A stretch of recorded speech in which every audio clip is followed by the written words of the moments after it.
Today is part of our larger Montgomery County Police Autism IDD Unit general outreach. Today we're focusing specifically on traffic stops and the dynamics of someone who has autism or another intellectual disability having a traffic stop conducted. Good afternoon, sir. I'm Officer Baum with Montgomery County Police. It is simply a matter of when, not if they're going to come into contact with an individual with autism or any other intellectual disabilities. The reason I'm stopping you is you failed to stop at the stop sign back at the last intersection.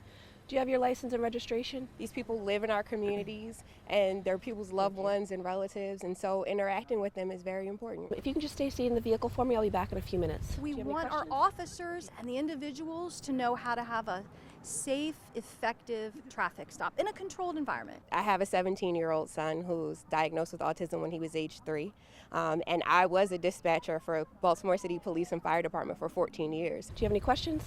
Okay, thank you. We educate our officers to what I call think. Could it be a person who has autism? Nonverbal communication is very, very important.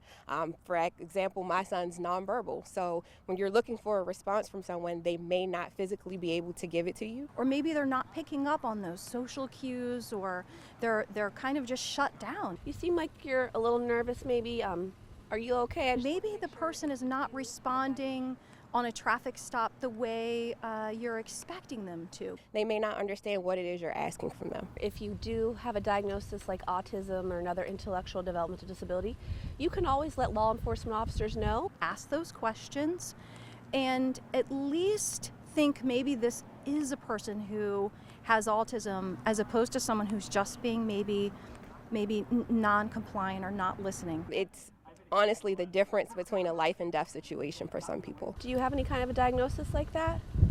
Okay. I believe all officers want to do their jobs and keep the public safe, but they need to be given the tools to know how to do that. And a lot of times it's simply that people do not know how to interact properly. So if you ever feel nervous, because anyone that gets pulled over, it can make you feel nervous or scared. We totally understand.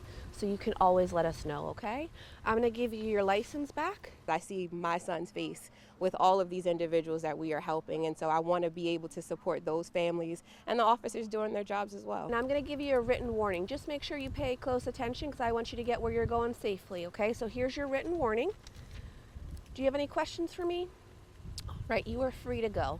All right, drive safely. Take care. It's got to be all of us, the officers, the individuals, the community, and the caregivers, all working together to navigate to that person's level of independence.